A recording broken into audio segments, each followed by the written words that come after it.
আমি কুরআন শরীফ পড়েছি। আমার একজন বন্ধুও আছে, বলতে পারেন আজীবনের বন্ধু। গত ৪৫ বছর ধরে সে একজন খাঁটি মুসলমান।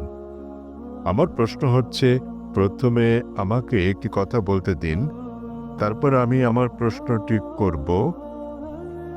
আমরা যখন কিছু বুঝতে চাই, হোক সেটি ধর্ম নিরপেক্ষ অথবা ধর্মীয়, আমরা বই পড়ে সেটি জানি, কিন্তু যখন আমরা বইটি পড়ি আমরা সেটা বুঝে বুঝেই পড়ি। তাই যদি হয়, তাহলে কেন প্রায় ১ ঘন্টা ধরে আপনার ছেলে বক্তৃতা করেছিল কোরআন বুঝে পড়ার বিষয়ে, বিশেষত সৌদি আরবের ভাষা আরবি ভাষার বিষয়ে? কেননা আমি যা অনুভব করি এবং চর্চা করি যে কোরআন ভাষার অনেক ঊর্ধ্বে, তো প্রত্যেক মুসলমানের আরবি ভাষা শিখতে হবে। বিষয়টা আমার কাছে কিছুটা জোর জবরদস্তিমূলক মনে হয়েছে। কোরআন কি তাই বলে? ভাই একটা ভালো প্রশ্ন করেছেন। বললেন যে তিনি আধ্যাত্মিকতা শিখতে চান এবং তিনি কোরআন পড়েছেন, কিন্তু তিনি বুঝতে পারেননি যে কেন একটা বক্তৃতা যা ফারিক নায়েক করেছিল আমার ছেলে কোরআন বুঝে পড়ার জন্য আরবি ভাষা শেখার গুরুত্ব নিয়ে, আর এটা কেন আবশ্যিক। আপনি যদি আমার ছেলের পুরো আলোচনাটা শুনে থাকেন, সে কখনো এটা বলেনি যে প্রত্যেক মুসলমানের জন্য আরবি শেখা আবশ্যিক। সে কখনোই বলেনি। আরবি জানাটা বেহেশতে যাওয়ার জন্য পূর্ব শর্ত নয়, কারণ আমি নিজেও আরবি জানি না। আমি নিজেও আরবি একটা ভাষা হিসেবে শিখে নিয়ে এদিক সেদিকে একটু একটু বুঝতে পারি। আমি আরবি ভাষা জানি না, কিন্তু আমার ছেলে জানে, মাশাআল্লাহ। সে আমার চেয়ে ভালো জানে।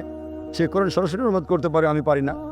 কিন্তু তার আলোচনায় যদি আপনি শুনে থাকেন, সে বলেছিল যে যদি আপনি আরবি না জানেন, কমপক্ষে অনুবাদটা পড়েন। তো তার বক্তব্য ছিল কোরআন বুঝে পড়া উচিত। আর প্রশ্ন ছিল, আল কোরআন কি বুঝে পড়া উচিত, হ্যাঁ অথবা না? আর উত্তর ছিল হ্যাঁ। সে বলেনি যে একজন মানুষের আরবি জানা আবশ্যক। সে বলেছিল আপনার কমপক্ষে অর্থ বুঝে পড়া উচিত কোরআন। আর কোরআন বুঝে পড়ার সবচেয়ে ভালো উপায় হচ্ছে আরবিকে ভাষা হিসেবে শেখা। আপনি যখনই কোনো বই অনুবাদ করেন, কোনো সাধারণ বই অনুবাদ করতে গেলে অনুবাদটা কখনো ১০০% সঠিক হবে না। এটা হতে পারে ৮০%, ৯০%, ৯৯%। ভাষাটা যত বেশি কঠিন হবে, যত বেশি বিশুদ্ধ হবে, অনুবাদ তত বেশি কঠিন হবে। কোরআন হচ্ছে পৃথিবীর সবচেয়ে অনুবাদ অযোগ্য বই। তাই কোরআনের অনুবাদ কখনোই কোরআনের অনুরূপ হবে না, কারণ আরবি ভাষাটা এতই শক্তিশালী, এতই বিশুদ্ধ। আর এছাড়া এটা সর্বশক্তিমান আল্লাহ সুবহানাহু ওয়া তাআলার বাণী। এই কারণেই সর্বোৎকৃষ্ট উপায় হচ্ছে আরবিকে ভাষা হিসেবে শেখা। দ্বিতীয়ত, আপনি যদি আরবি ভাষা না জানেন, তাহলে সে বলেছিল যে ভাষাটা ভালো জানেন সেই ভাষায় অনুবাদটা পড়েন। আপনি ইংরেজি জানলে ইংরেজিতে পড়ুন, তামিল জানলে তামিলে পড়ুন, হিন্দি জানলে হিন্দিতে, বাংলায় জানলে বাংলায় কোরআনের অনুবাদ পড়ুন। সে যা বলেছিল তার মূল বক্তব্য ছিল কোরআন পড়ুন অর্থ সহকারে। এখন এই প্রশ্নটা একজন সাধারণ মানুষের পক্ষে খুবই স্বাভাবিক। আপনার প্রশ্ন ছিল কেন একজন মানুষ বলবে যে বইটি অর্থ বুঝে পড়ো? অর্থ তো বোঝাই গেছে। যখনই কোনো বই পড়া হয় সেটি তো অর্থ বুঝে পড়া উচিত। কিন্তু আপনি বুঝতে পারেননি যে মুসলিম সম্প্রদায়ের মধ্যে দুঃখজনকভাবে, যেমনটা আমার ছেলে বলেছে, যে শতকরা ৮০%-এরও বেশি মুসলমান আরব নন এবং তারা আরবি ভাষা জানেন না। এখানে নবীর একটা হাদিস আছে, তিনি বলেছেন যদি তোমরা কোরআন তিলাওয়াত করো তো সব পাবে।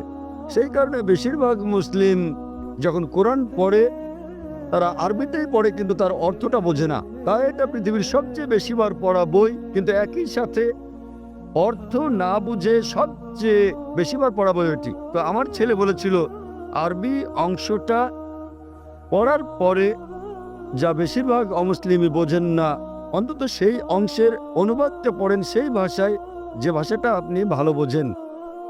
সে জোর দিচ্ছিল যে কোরআন নির্দেশনামূলক গ্রন্থ, এটি সর্বশক্তিমান আল্লাহর গ্রন্থ। সে সকল মুসলমানকে অনুরোধ করেছে যে আরবিটা পড়ার পাশাপাশি অনুবাদটাও পড়েন, যার স্থান দ্বিতীয়। কিন্তু সবচেয়ে ভালো আরবিকে একটি ভাষা হিসেবে শেখা। কেননা আপনি যদি আরবি জানেন এবং শুদ্ধ ভাষা জানেন, যা আমরা আমাদের স্কুলে শেখাই, ইসলামিক ইন্টারন্যাশনাল স্কুল বোম্বে এবং ইসলামিক ইন্টারন্যাশনাল স্কুল চেন্নাইতে, তাহলে সংযোগ সূত্র পেয়ে যাবেন এবং কোরআনের অর্থ বোঝাটা আরও ভালোভাবে হবে। আশা করি উত্তরটা পেয়েছেন। ধন্যবাদ। শুভ সন্ধ্যা ডাক্তার সাহেব। আমি রাজা, একজন নির্বাহী অফিসার, চেন্নাই থেকে এসেছি। প্রশ্ন করার আগে আমি একটি উদাহরণ দেব, তারপর আমি আমার প্রশ্নটি করব। বিজ্ঞানীরা অনেক ধরনের জিনিস আবিষ্কার করেছেন মানব জাতির জন্য। উদাহরণস্বরূপ বলা যায়, আলেকজান্ডার গ্রাহাম বেল টেলিফোন আবিষ্কার করেছেন, কিন্তু আলেকজান্ডার গ্রাহাম বেলের সময় ফোন ছিল অন্যরকম। কিন্তু এখন আমাদের এই আধুনিক 24 শতকে আমরা ব্যবহার করছি মোবাইল, ইমেইল পাঠাচ্ছি, ইন্টারনেট, ফ্রিল্যান্স, ছবি, সারা বিশ্ব জুড়েই। আমি যা বলতে চাইছি, মানুষ যাই সৃষ্টি করেছে তার কিছু অংশের পরিবর্তন হতে পারে, কিন্তু একটা ব্যাপার আমি বুঝি, তা হলো যদিও আমি একজন আধ্যাত্মিক মানুষ, তো এই সাপ্তাহিক চক্র অর্থাৎ সপ্তাহের 7 দিন, এটা সারা বিশ্বেই একই নিয়মে পালন করা হয়। হোক এটা ভারতে, আফগানিস্তানে, অথবা হতে পারে জার্মানি, ইউরোপ, মধ্যপ্রাচ্য, আফ্রিকা, যেখানেই হোক না কেন, প্রায় 600 কোটি মানুষ এই সাপ্তাহিক চক্রকে অনুসরণ করে, অর্থাৎ 7 দিন, রবিবার থেকে শনিবার। আমার মনে হয় ডাক্তার সাহেব, এই 7 দিনের সাপ্তাহিক চক্র কোনো মানুষের দ্বারা তৈরি হয়নি। আমি বুঝতে পেরেছি এই সাপ্তাহিক চক্র তৈরি হয়েছে সর্বশক্তিমান সৃষ্টিকর্তার হাতেই। আমি প্রশ্ন করতে চাই যে এই 7 দিনের চক্রের কথা কি কোনো ধর্মগ্রন্থে লেখা আছে? আর সাথে আরেকটি প্রশ্ন, সেটি হলো যে আল কোরআনে কি সৃষ্টির কোনো নিয়মের উল্লেখ আছে কিনা? এইটুকুই। ভাই একটা প্রশ্ন করলেন যে মানুষ যখন কোনো কিছু আবিষ্কার করে, উদাহরণ হিসেবে আলেকজান্ডার গ্রাহাম বেলের টেলিফোন আবিষ্কারের কথা বলেছেন, কিন্তু সময়ের সাথে সাথে এটা বদলাতে থাকে, আর এখন আমরা মোবাইল ফোন ব্যবহার করছি যে অনেকটাই ভিন্ন। এগুলো মানুষের সৃষ্টি, কিন্তু এই সাপ্তাহিক চক্র সারা পৃথিবীতে অনুসরণ করা হয়। এটা সর্বশক্তিমান আল্লাহর সৃষ্টি, সর্বশক্তিমান আল্লাহর সৃষ্টি, সেজন্য এটা সমগ্র পৃথিবীতে অনুসরণ করা হয়। তিনি জানতে চান যে এই পৃথিবীর এই আবিষ্কারের কথা কোরআনে অথবা আগের ধর্মগ্রন্থগুলোতে উল্লেখ আছে কি না। ভাই আপনাকে একটা কথা বলি, আমি আপনার সঙ্গে একমত। মানুষ যখন কোনো কিছু আবিষ্কার করে, সেটার বিবর্তন হতে থাকে, উন্নতি হতে থাকে, শুধুমাত্র আল্লাহরটা ছাড়া। আল্লাহ হলেন নিখুঁত, তিনি কিছু সৃষ্টি করলে সেটা নিখুঁতভাবে সৃষ্টি করেন, অথবা তিনি ধাপে ধাপে এটাকে উন্মোচন করতে পারেন, কারণ সৃষ্টির জন্য তিনি যেটা সৃষ্টি করেছেন মানুষের জন্য তারা বুঝতে নাও পারে। উদাহরণস্বরূপ তিনি অনেক নবী পাঠিয়েছেন। প্রথম নবী ছিলেন আদম আলাইহিস সালাম, এবং তারপর অনেক নবী পাঠিয়েছেন, 1,24,000।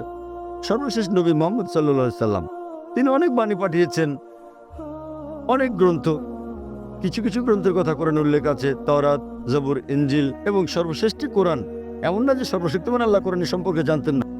ওই সময় মানুষ সেই বার্তাটা গ্রহণ করার উপযুক্ত ছিল না, তাই মানুষের অনুধাবন ক্ষমতার উপর ভিত্তি করে তিনি একের পর এক গ্রন্থ পাঠিয়েছেন। যখন তিনি দেখলেন যে মানুষ এবার মর্ম বুঝতে পারবে, তখন তিনি সর্বশেষ চূড়ান্ত গ্রন্থ আর সর্বশেষ চূড়ান্ত নবী মুহাম্মদ সাল্লাল্লাহু আলাইহি সাল্লামকে পাঠালেন। এবার আপনার প্রশ্নে আসি, সাপ্তাহিক চক্রের ব্যাপারে।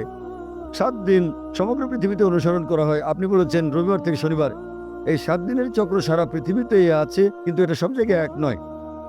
আপনি যদি যান কোনো মুসলিম দেশে, রবিবার ছুটির দিন নয়, শুক্রবার ছুটির দিন। তাই এটা রবিবার থেকে শনিবার নয়, এটা শুক্রবার থেকে বৃহস্পতিবার, কিন্তু এটা 7 দিনই। তাই 7 দিনের চক্রটা একই আছে, দিনগুলো ভিন্ন হতে পারে, যেমন এইসব ছুটির দিন ইত্যাদি। আর একইভাবে আপনি যদি বাইবেল পড়েন, বাইবেলের 7 দিনের কথা বলে থাকে সৃষ্টিকালের ব্যাপারে। এমনকি ইহুদি ধর্মগ্রন্থ এই কথা বলা আছে, পবিত্র কোরআনের কথা আছে, হাদিসের কথা বলে থাকে। কোরআনে বলা আছে অনেক জায়গায় যে সর্বশক্তিমান আল্লাহ পৃথিবী তৈরি করেছেন 6 দিনে, 6টি পর্যায়ে। এ ব্যাপারে পবিত্র কোরআন এবং অন্যান্য ধর্মগ্রন্থ প্রায় একই কথা বলা আছে, কিন্তু ভালোভাবে দেখলে অনেক পার্থক্য আছে। কোরআন যেভাবে বলেছে তা অনেক বেশি বিজ্ঞানসম্মত। অন্যান্য ধর্মগ্রন্থের কথা অতটা বিজ্ঞানসম্মত নাও হতে পারে। উদাহরণস্বরূপ বাইবেল নামে ব্রহ্মাণ্ডের সৃষ্টি বিষয়ে বলা আছে, সেখানে বলা আছে সর্বশক্তিমান ঈশ্বর 6 দিনে পৃথিবী তৈরি করলেন এবং 7ম দিনে বিশ্রাম নিলেন। এর মানে ঈশ্বরেরও বিশ্রামের প্রয়োজন হয়। কোরআনও বলে যে সর্বশক্তিমান আল্লাহ 6 দিনে পৃথিবী তৈরি করলেন, কিন্তু এটা বলেন যে 7ম দিনে বিশ্রাম নিয়েছেন। কেন? কারণ পবিত্র কোরআনে আছে সূরা বাকারা অধ্যায় নম্বর 2 আয়াত নম্বর 255, এটা আয়াতুল কুরসি। الله لا اله الا هو الحي القيوم لا تاخذه سنة ولا نوم له ما في السماوات وما في الارض। যে তিনি চিরকালীন, তিনি সর্বশক্তিমান, তিনি একক, কোনো তন্দ্রা তাকে স্পর্শ করে না, তার বিশ্রামের দরকার নেই। সর্বশক্তিমান আল্লাহর কোনো ঘুমের প্রয়োজন নেই, তার বিশ্রামেরও প্রয়োজন নেই। তাহলে তার বিশ্রামের প্রশ্নটা আসে কি করে? তাই অনেক কিছুতে মিল পাওয়া যাবে, কিন্তু সব নয়। কেউ যদি বলে যে ঈশ্বরের বিশ্রাম প্রয়োজন, যেমন আমি বা আপনি আমাদের মানুষের বিশ্রাম প্রয়োজন, সর্বশক্তিমানের কোনো বিশ্রাম প্রয়োজন নেই। তো এখানে পার্থক্যটা। বাইবেলে যা বলা আছে তা হলো 24 ঘন্টা করে 6টি পর্যায়, 24 ঘন্টার 6টি সময়। আমরা বিজ্ঞানীরা বলে থাকি যে 24 ঘন্টার 6টি দিনে এই পৃথিবী তৈরি করা সম্ভব নয়। তো বিজ্ঞানীরা বাইবেলের ওল্ড টেস্টামেন্টের এই বর্ণনার সাথে দ্বিমত পোষণ করেন। আর কোরআনের কথায় আসি, কোরআন কখনোই বলেনি যে সর্বশক্তিমান আল্লাহ 24 ঘন্টার 6 দিনে এটা তৈরি করেছেন। আরবি শব্দ ইয়াম, বহুবচনে আয়াম, যা কোরআনে উল্লেখ আছে, এর দুটো মানে আছে। ইয়মের একটা মানে হলো সাধারণ 24 ঘন্টার একদিন বলতে যা আমরা বুঝি, আরেকটা মানে হচ্ছে পর্যায়। এটা যে কোনো দৈর্ঘ্যের হতে পারে, যেমন একটা যুগ। আর বিজ্ঞানীদের এটা মেনে নিতে কোনো সমস্যা নেই যে ব্রহ্মাণ্ড 6টি যুগে তৈরি হয়েছে, 6টি দীর্ঘ সময়ে, হতে পারে লক্ষ লক্ষ বছর ধরে, তাতে কোনো অসুবিধা নেই। এখানে পার্থক্যটা। জগতের সৃষ্টির রহস্যের ব্যাপারে কোরআনে শত শত আয়াত আছে এই জগতের সৃষ্টির রহস্য নিয়ে। আমি এটার উপর একটা লেকচার দিতে পারি, কিন্তু এখানে সময় নেই। আমি শুধু কয়েকটা উদাহরণ দেব। কোরআন পৃথিবীর সৃষ্টির রহস্য নিয়ে কি বলে তাই নিয়ে সেখানে অনেক কথাই বলা আছে, কিন্তু কোরআনে যা বলা আছে এর অধিকাংশই কোরআন নাজিলের সময় আমরা জানতাম না। কোরআন যখন 1400 বছর আগে নাজিল হয়েছিল, এসব কথা অজানা ছিল। উদাহরণস্বরূপ, আজ একজন বিজ্ঞানীকে জিজ্ঞেস করলে তিনি উত্তর দেবেন। আমরা যদি বলি যে কিভাবে পৃথিবীর সৃষ্টি হলো, তাহলে তিনি বলবেন যে প্রথমে এখানে ছিল একটি নীহারিকা, তারপর একটা গৌণ বিচ্ছেদ ঘটল, বিগ ব্যাং, যা থেকে জন্ম নিল ছায়াপথ, তারকামণ্ডলী, গ্রহসমূহ, সূর্য, এমনকি পৃথিবী যেখানে আমরা বাস করি। এটা কয়েকজন বিজ্ঞানী আবিষ্কার করেছিলেন প্রায় 35-40 বছর আগে।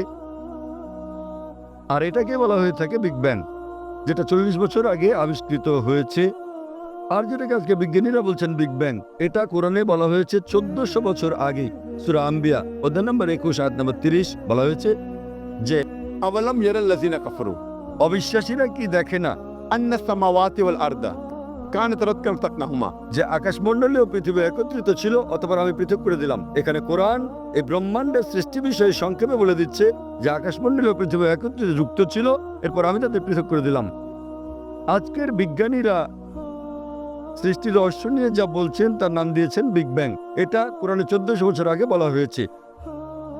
আমরা আগে মনে করতাম যে এই যে আমরা পৃথিবীতে আছি এটা সমতল। মাত্র কয়েকশো বছর আগে আমরা জানতে পারলাম, যখন স্যার ফ্রান্সিস ড্রেক 1557 সালে পৃথিবীটা নৌপথে ভ্রমণ করলেন, তিনি প্রমাণ করলেন যে পৃথিবী বর্তুলাকার। কোরআন এটা বলেছে 1400 বছর আগে। সূরা নাজিয়াত অধ্যায় নম্বর 79 আয়াত নম্বর 30। والأرض بعد ذلك دحاها। এবং তারপর আমি পৃথিবীকে তৈরি করলাম ডিম্বাকৃতি।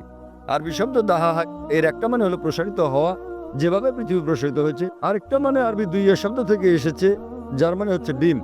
এটা কোনো সাধারণ ডিম নয়, এটা বিশেষভাবে বোঝায় উট পাখির ডিমকে। এবং আমরা জানি পৃথিবী একটা বলের মতো সম্পূর্ণ গোলাকার নয়, এটা দুই প্রান্তে একটু চ্যাপ্টা।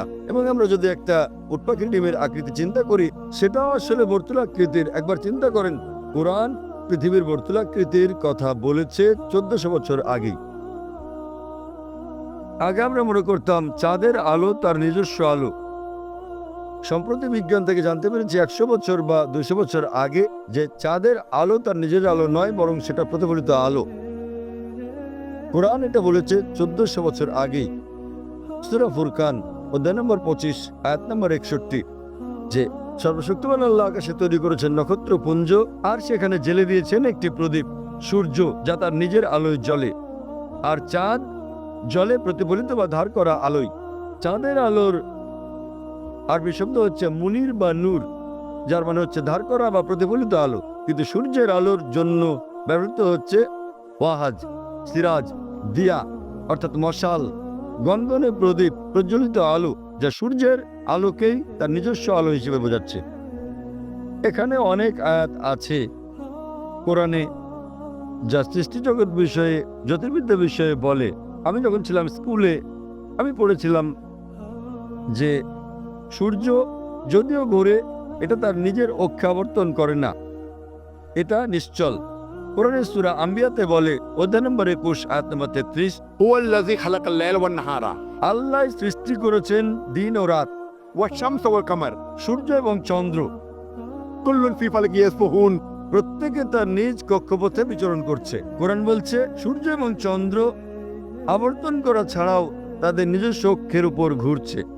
আর আজ বিজ্ঞানের এত উন্নতির পরে আমরা জানি যে আমরা একটা টেবিলের উপর যদি সূর্যের ছায়া দেখি তাহলে আমরা দেখতে পাবো যে সূর্যের গায়ে কালো দাগ রয়েছে, এবং এই কালো দাগগুলো প্রায় 25 দিনে একবার সম্পূর্ণ আবর্তন করে, যা দিয়ে বোঝায় সূর্য প্রায় 25 দিনে একবার আবর্তন করে।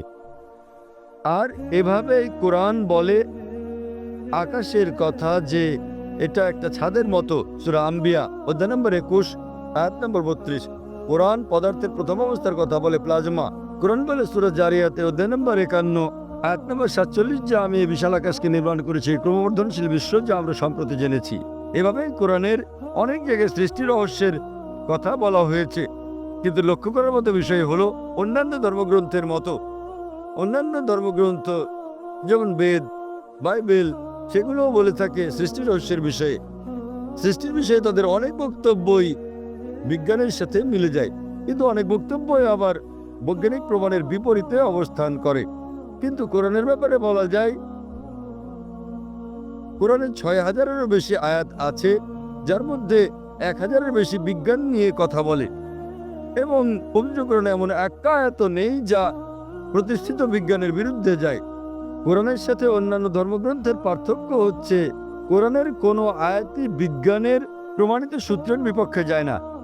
এটা কোনো তত্ত্বের বিপক্ষে যেতে পারে, কারণ তত্ত্ব বদলে যায়, কিন্তু একটা আয়াত প্রতিষ্ঠিত বিজ্ঞানের বিপক্ষে যায় না। এই কারণেই কোরআন একটি অনন্য গ্রন্থ। আর বলা যায় এটি সর্বশক্তিমান আল্লাহর একমাত্র আসমানি কিতাব, একমাত্র ধর্মগ্রন্থ যা তার প্রকৃত রূপে এখন পর্যন্ত অবিকৃত আছে। এই কারণেই আপনি যদি সমস্ত ধর্মগ্রন্থগুলোকে বিজ্ঞান দিয়ে পরীক্ষা করেন, সবগুলোই ফেল করবে কোরআন ছাড়া। আর কোরআন হলো এই পৃথিবীর বুকে একমাত্র ধর্মগ্রন্থ যা বিজ্ঞানের পরীক্ষায় পাশ করবে। আশা করি উত্তরটা পেয়েছেন।